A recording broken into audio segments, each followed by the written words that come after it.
Now, abductive reasoning. Abductive reasoning is when you come up with the most likely explanation for something you observe, using incomplete information to make your best guess about what caused it. Again, abductive reasoning. Now, aesthetic overshadowing. The fact that a single prominent characteristic of a stimulus accounts almost entirely for preference for the stimulus generally, with other characteristics being largely ignored. For example, a person viewing a painting who finds the colors appealing will tend to disregard its size, complexity, and other aspects in determining their overall liking for the item. Again, aesthetic overshadowing. Now, apophenia, the tendency to perceive patterns or connections in random or meaningless data. For example, seeing shapes in clouds or believing that unrelated events are connected by some hidden meaning. Again, apophenia. Now, Baader-Meinhof phenomenon. The experience of suddenly noticing something everywhere after first encountering it. For example, after learning about a specific car model, you might start seeing that model frequently on the road. Again, Baader-Meinhof phenomenon. Now, region beta paradox, when people remain in a mildly uncomfortable situation, even though they would take action if the discomfort were more intense, leading to longer periods of distress. It highlights that we often endure not-so-bad situations, which prevents us from seeking better alternatives until things get worse. Again, region beta paradox. Now, Bonhoeffer's theory of stupidity. Stupidity is a more dangerous enemy of good than malice because it is resistant to reason and cannot be confronted with logical arguments. This theory suggests that people under the influence of stupidity are often manipulated and incapable of critical thinking, making them complicit in harmful actions without awareness. Again, Bonhoeffer's theory of stupidity. Now, boomerang effect. A situation in which a persuasive message produces attitude change in the direction opposite to that intended. Again, boomerang effect. Now, bounded rationality. Bounded rationality is the idea that people's decision-making is limited by the amount of time and information they have, and their cognitive capacity to process it. As a result, people often make decisions that are good enough rather than the objectively optimal choice. Again, bounded rationality. Now, Brandolini's law, also referred to as the BS asymmetry principle. The BS asymmetry principle, or Brandolini's law, states that the effort required to refute false information is significantly greater than the effort needed to produce it. For example, a viral tweet falsely claiming a vaccine causes severe side effects can be created and shared in seconds. But debunking this misinformation requires extensive scientific evidence, expert analysis, and clear communication, taking significantly more time and effort. Again, Brandolini's law, also referred to as the BS asymmetry principle. Now, Buridan's ass. A thought experiment attributed to the medieval philosopher Jean Buridan, describing a hypothetical donkey placed equidistant between two identical bales of hay. The donkey, unable to choose between the two equally appealing options, starves to death from indecision. This paradox illustrates the problem of decision-making when faced with two equally desirable choices, and explores issues related to free will, rationality, and the nature of choice. Again, Buridan's ass. Now, the categorical imperative and hypothetical imperative. The categorical imperative provides a moral framework where actions are judged based on whether they can be universally applied without contradiction. It's about doing what's right regardless of personal desires or outcomes. For example, lying is universally wrong according to the categorical imperative, because if everyone lied, trust would collapse.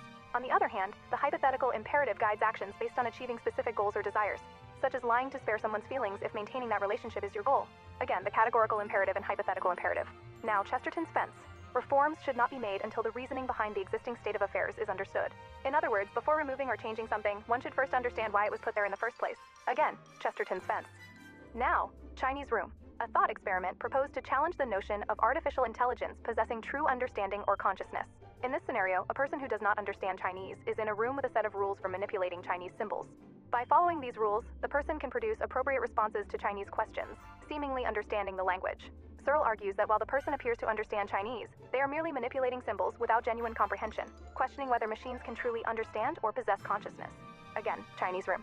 Now, coattail effect. When a popular candidate at the top of the ticket helps boost the electoral performance of other candidates from the same party in down-ballot races. For example, in a presidential election year, a highly popular presidential candidate might increase voter turnout and support for congressional and local candidates from their party, leading to more wins for those candidates. Again, coattail effect. Now, Condorcet's jury theorem. If each member of a group has a better than even chance of making the correct decision independently, the probability that the majority decision is correct increases with the size of the group, approaching certainty as the group grows. This theorem underscores the reliability of collective decision-making in a competent and independent electorate. However, its assumptions of independence and equal competence among decision-makers may not always hold in real-world scenarios. Again, Condorcet's jury theorem. Now, declarative memory. Memory that involves conscious recall of facts and experiences. It has two major subtypes. Episodic memory is memory of specific personal experiences tied to a time and place, such as when you first ran your Asian Hornet affirmative. Semantic memory is memory of general knowledge, facts, meanings, and concepts not linked to a specific time or experience, like knowing that bananas are technically berries, but strawberries are not technically berries. Again, declarative memory. Now, door-in-the-face technique. A large request is made at first, and if refused, a smaller request is made. The idea is the smaller request seems more reasonable because of its departure from the original larger request. Again, door-in-the-face technique. Now, dual store model of memory. The concept that memory is a two-stage process, comprising short-term memory, in which information is retained for seconds, and long-term memory, which permits the retention of information for hours to many years. Again, dual store model of memory. Now, Dunning-Kruger effect. An effect in which incompetent people fail to realize they are incompetent, because they lack the skill to distinguish between competence and incompetence. Again, Dunning-Kruger effect. Now, eat that frog technique. A method named after a quote attributed to Mark Twain. If it's your job to eat a frog, it's best to do it first thing in the morning. And if it's your job to eat 2 frogs, it's best to eat the biggest one first. This time management technique encourages individuals to prioritize and tackle their most daunting tasks first, leading to increased productivity and reduced procrastination. Again, eat that frog technique. Now, Ebbinghaus forgetting curve. Memory retention diminishes rapidly shortly after learning, with the rate of forgetting slowing over time as information becomes less accessible. Regular review of the material at spaced intervals enhances retention, reinforcing neural pathways and enabling better long-term recall despite the natural tendency to forget. Again, Ebbinghaus, forgetting curve. Now, elaborative rehearsal. An encoding strategy to facilitate the formation of memory by linking new information to what one already knows. For instance, when trying to remember that someone is named Sandy, one might make an association with a sandy beach to remember that name. Again, elaborative rehearsal. Now, fallacy. The mistake of assuming that if an argument contains a logical fallacy, its conclusion must be false.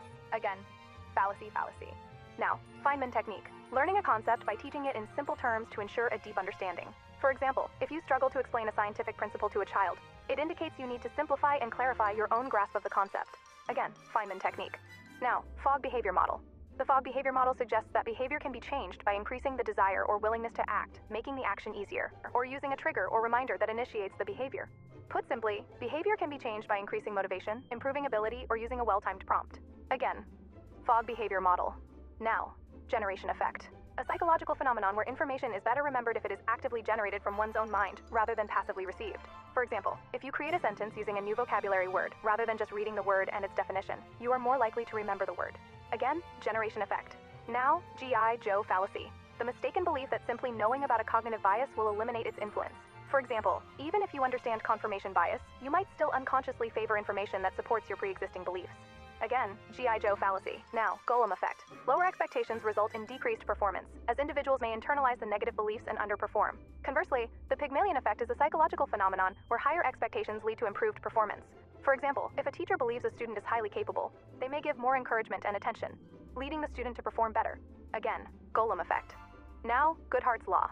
When a measure becomes a target, it ceases to be a good measure. Again, Goodhart's law. Now, Google effect, also referred to as digital amnesia. When we know information is readily available, we don't commit it to memory. Again, Google effect, also referred to as digital amnesia. Now, Grice's razor. As a principle of parsimony, conversational implications are to be preferred over semantic context for linguistic explanations. Again, Grice's razor. Now, Hanlon's razor. Never attribute to malice that which can be adequately explained by stupidity. Again, Hanlon's razor. Now, Hawthorne effect.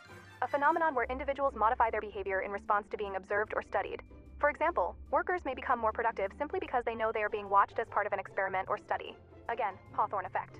Now, Hebbian plasticity. Neurons that fire together wire together. Neurons that constantly stimulate each other build a stronger connection. Again, Hebbian plasticity. Now, Hitchens's razor. What can be asserted without evidence can be dismissed without evidence. Again, Hitchens's razor. Now, hyperbolic discounting. The tendency to prefer smaller, immediate rewards over larger, delayed rewards, even when waiting would provide a better outcome.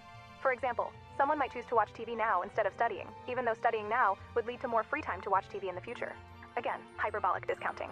Now, identifiable victim effect. When people are more likely to help a specific identifiable individual in need than a large abstract group. In politics, this can be seen when voters are more moved by a single, well-publicized story of an individual affected by a policy than by statistics showing widespread impacts on many people. Again, identifiable victim effect. Now, IKEA effect. People place higher value on things they help to build or create. Again, IKEA effect. Now, illusion of transparency. A bias where people overestimate how easily others can perceive their internal states, such as thoughts, emotions, or intentions. Again, illusion of transparency. Now, infinite monkey theorem. A monkey randomly typing on a typewriter for an infinite amount of time would eventually produce any given text, such as the complete works of Shakespeare, due to the infinite possibilities of randomness. This thought experiment highlights concepts of probability and the nature of infinity. Again, infinite monkey theorem. Now, integrated information theory. Consciousness depends on integration. This consciousness can be quantified through a value called big phi. Again, integrated information theory. Now, iron law of oligarchy. All organizations, regardless of their democratic ideals, eventually develop oligarchic structures where power is concentrated in the hands of a small, elite group. This occurs because the complexities of administration and the need for leadership tend to centralize authority and decision-making. Again, iron law of oligarchy. Now, just world hypothesis. the belief that people get what they deserve, leading individuals to assume that good things happen to good people and bad things happen to bad people. For example, someone might assume that a victim of a crime must have done something to deserve it, rather than acknowledging the randomness of the event. Again, just world hypothesis. Now lag effect, which is similar to the spacing effect. Long-term retention of to-be-learned information improves with increased separation, lag, between repeated exposure. Differential organization theory proposes that people organize presented material into overlapping groups, e.g. of interassociated words, that as lag increases, the groups overlap less and less, and that the probability of recalling a given word thus increases as a function of the number of different groups of words with which it has been associated. Again, lag effect, which is similar to the spacing effect. Now, Laplace's demon. A thought experiment proposed by the French mathematician Pierre-Simon Laplace, which imagines a hypothetical demon with perfect knowledge of the positions and velocities of all particles in the universe. This demon could use deterministic laws of physics to predict the entire future and past of the universe, implying that if all conditions were known, the future would be entirely predictable. This concept explores themes of determinism, free will, and the limits of predictability in a deterministic universe. Again, Laplace's demon. Now, legal paternalism. Legal paternalism is a concept in philosophy of law that argues for the use of state coercion to protect individuals from self-harm, or prevent them from making choices that are considered against their own best interests, even if they are voluntary and do not harm others. It involves the government intervening in individuals' lives to promote their well-being or prevent them from making choices that are deemed irrational or harmful, according to paternalistic standards. Again, legal paternalism. Now, legal positivism and legal realism in concept. Legal positivism and legal realism in practice. Legal positivism emphasizes the formal sources of law and the separation of law from morality, focusing on rules enacted by legitimate authorities. While legal realism considers the practical effects and social context of legal rules, acknowledging the discretion of judges and the influence of policy considerations in decision-making. In practice, legal positivism leads to a more formalistic approach to interpreting and applying the law, while legal realism promotes a more flexible and contextual analysis that takes into account the broader implications and consequences of legal decisions. Again, legal positivism and legal realism in concept, legal positivism and legal realism in practice.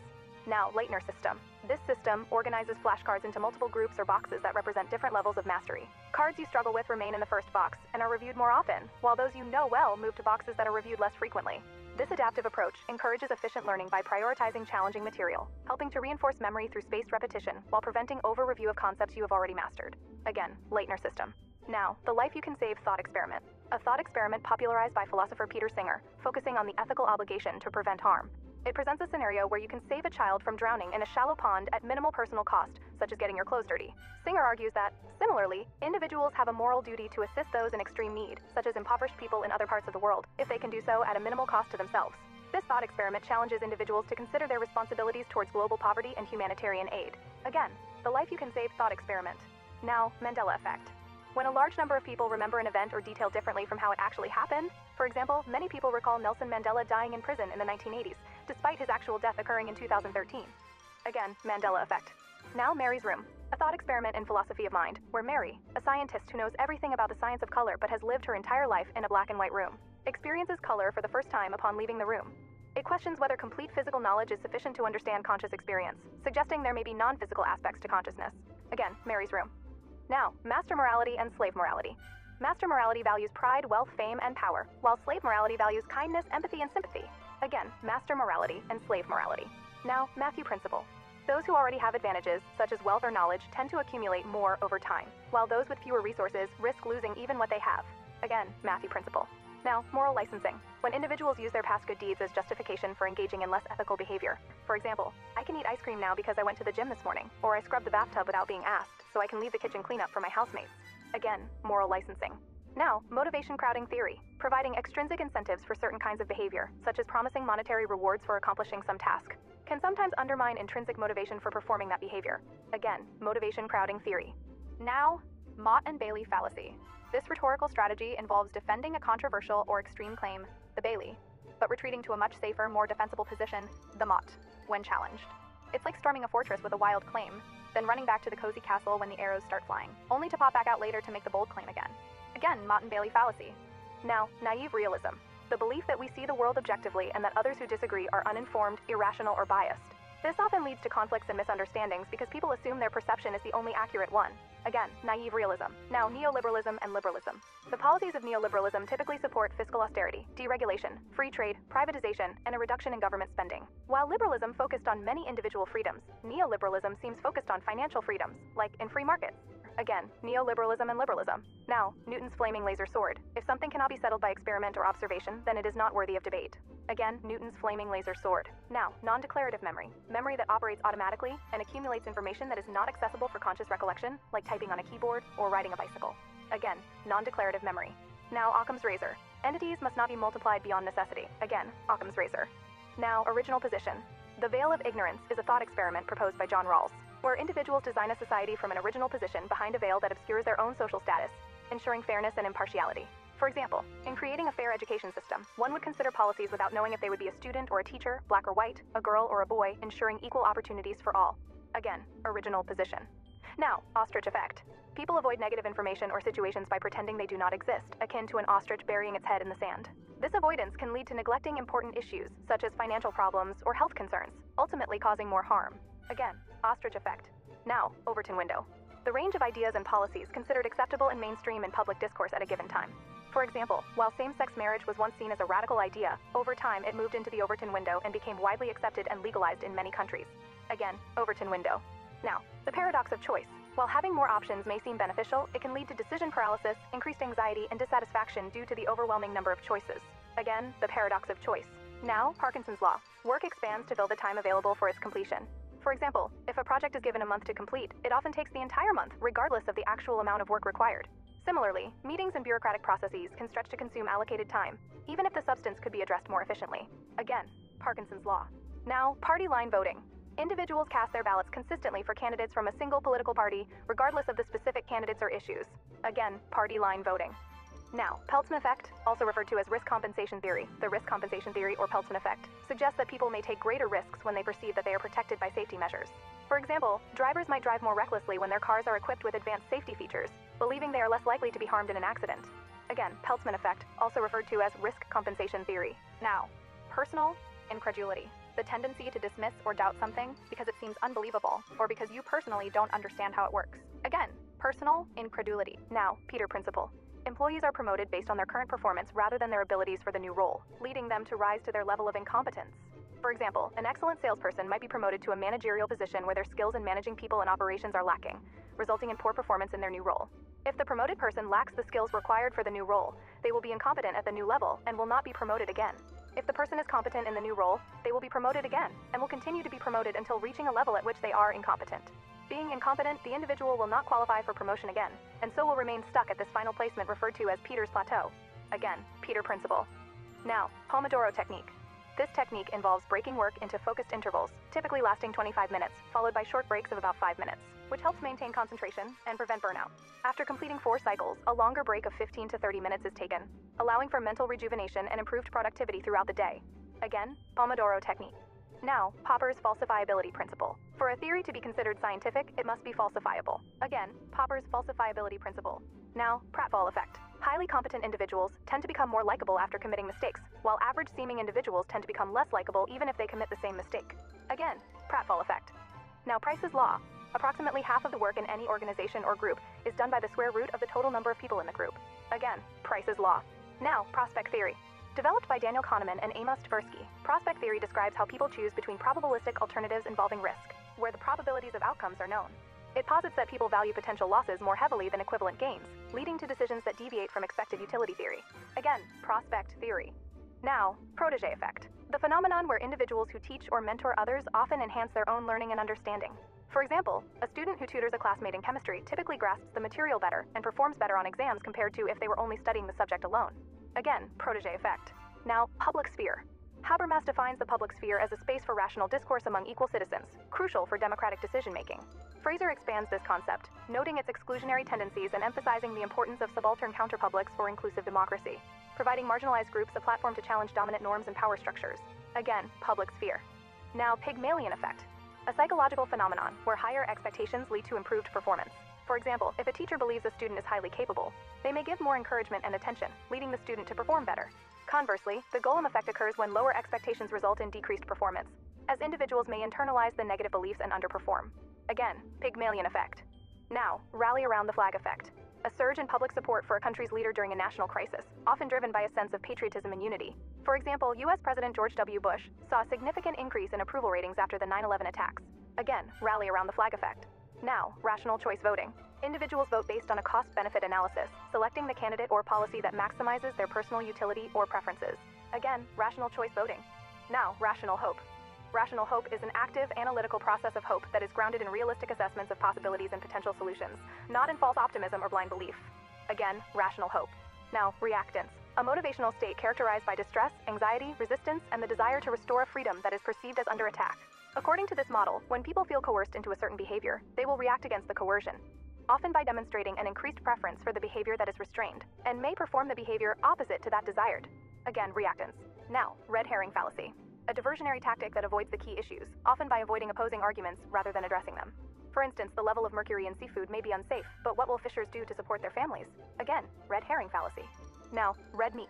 Political rhetoric, policies, or issues that are highly charged and designed to appeal to a party's base supporters. These are often emotionally provocative topics that energize and mobilize the core voters. For example, a politician might use strong language and take firm stances on immigration or gun rights to feed red meat to their supporters, ensuring their enthusiasm and loyalty. Again, red meat. Now, retail politics. Candidates engaging with voters directly through personal interactions, such as attending local events and meeting constituents face-to-face to build individual support. In contrast, mass communication focuses on reaching a large audience through media channels like television, radio, and social media, aiming to influence public opinion on a broader scale. Again, retail politics. Now, rhyme as reason effect. A cognitive bias where people are more likely to perceive statements that rhyme as more truthful or accurate than those that do not. For example, the phrase, "what sobriety conceals, alcohol reveals," might be seen as more credible simply because it rhymes. Again, rhyme as reason effect. Now, Rogerian argument. The Rogerian argument aims to find a middle ground between opposing viewpoints by acknowledging the validity of each side's position and seeking a mutually beneficial solution. It begins with a neutral introduction of the issue, followed by a respectful presentation of the opposing perspective, demonstrating understanding of the context in which that view is valid. Then, the arguer calmly states their own position and explains the situations where it holds true. The argument concludes by proposing a compromise or common ground that benefits both parties, emphasizing cooperation and empathy rather than confrontation. Again, Rogerian argument. Now, rosy retrospection. The tendency to remember past events more positively than we actually evaluated them at the time that they happened. Again, rosy retrospection. Now, rubber duck debugging principle. Explaining a problem or code out loud to an inanimate object to clarify your thoughts and uncover solutions. For instance, describing a programming issue to a rubber duck can help you identify errors and solve the problem more effectively. Again, rubber duck debugging principle. Now, Russell's teapot. A thought experiment showing that the burden of proof lies on the person making an unfalsifiable claim. Russell imagined a tiny teapot orbiting the sun, undetectable but claimed to exist, to show that just because something can't be disproven doesn't mean it's reasonable to believe it. Again, Russell's teapot. Now, Sagan standard. Extraordinary claims require extraordinary evidence. Again, Sagan standard. Now, sea lining. Sea lining is a type of online trolling where someone persistently asks for evidence or explanations in a seemingly polite and innocent manner, but with the intent to annoy, derail, or exhaust the other person. The term originates from a 2014 comic strip titled The Terrible Sea Lion by David Mulkey, in which a character casually mentions disliking sea lions. In response, Sea Lion intrudes into her private space, persistently demanding explanations for her statement, regardless of her attempts to avoid or dismiss it. Again, sea lining. Now, sensory memory. The brief storage of information from each of the senses in a relatively unprocessed form beyond the duration of a stimulus for recoding into another memory, such as short-term memory or for comprehension. Again, sensory memory. Now, ship of Theseus.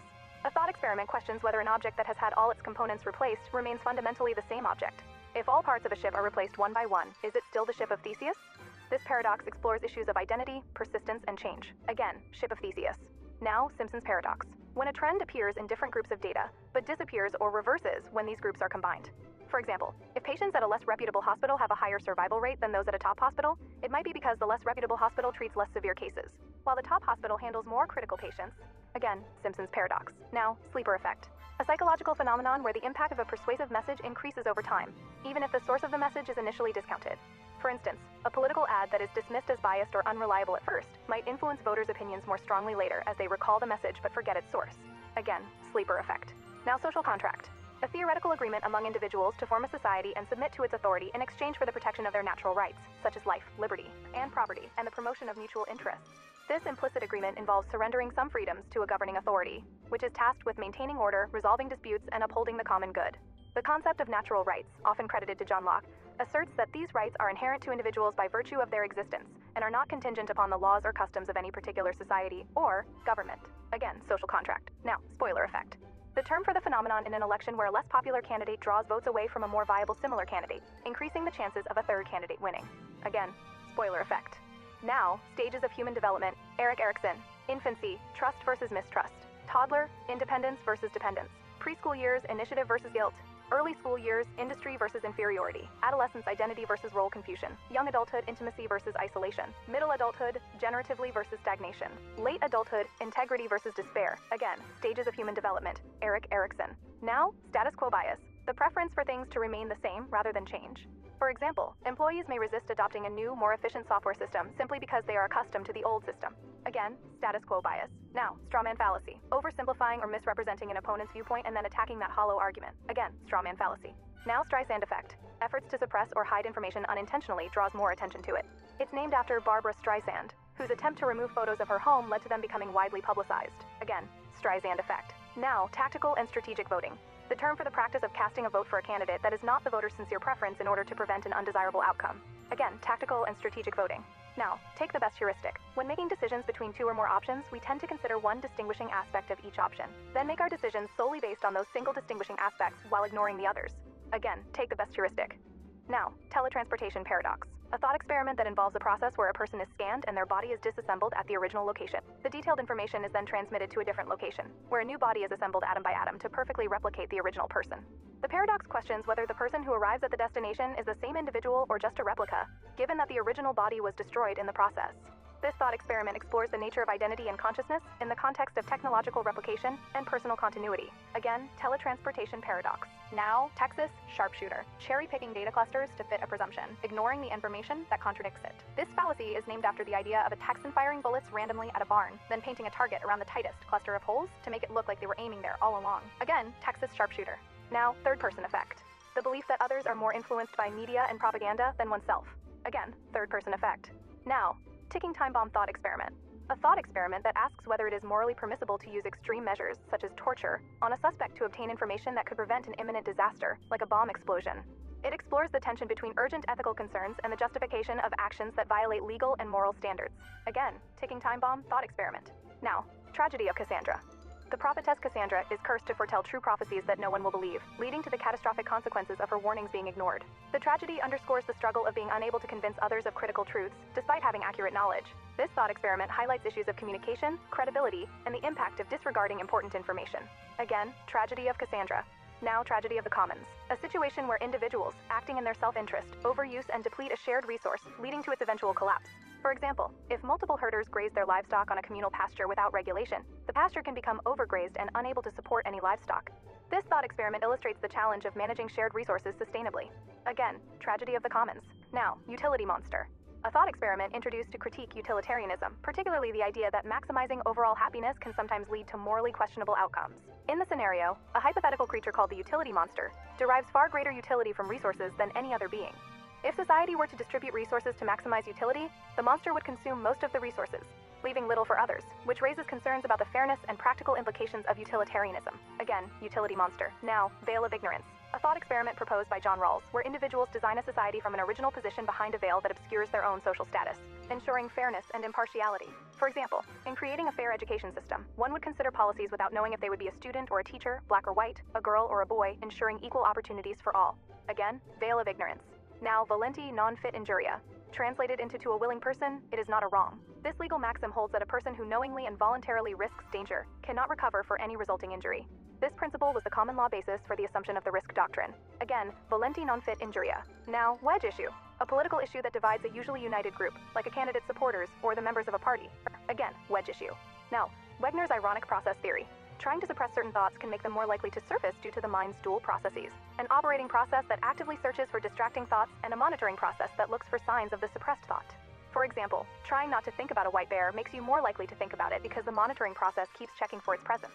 Again, Wegner's ironic process theory. Now, will to power, according to Nietzsche, the driving force behind human behavior, propelling individuals towards self-mastery, the discipline and control over one's impulses and limitations, and creative expression, the uninhibited manifestation of one's unique abilities and perspectives. The Übermensch embodies this concept by rejecting traditional values and creating their own, living authentically and affirming life's inherent struggles and joys.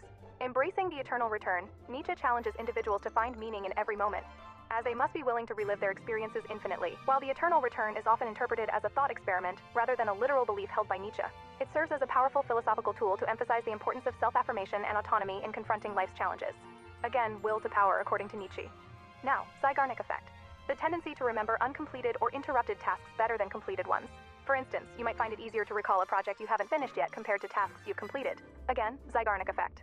Now, Zipf's law, also called Zipfian distribution, Zipf's distribution. The observation that the length of words in any language is inversely related to their frequency of usage, so that high-frequency words are generally short, and uncommon words are generally long. Again, Zipf's law, also called Zipfian distribution, Zipf's distribution.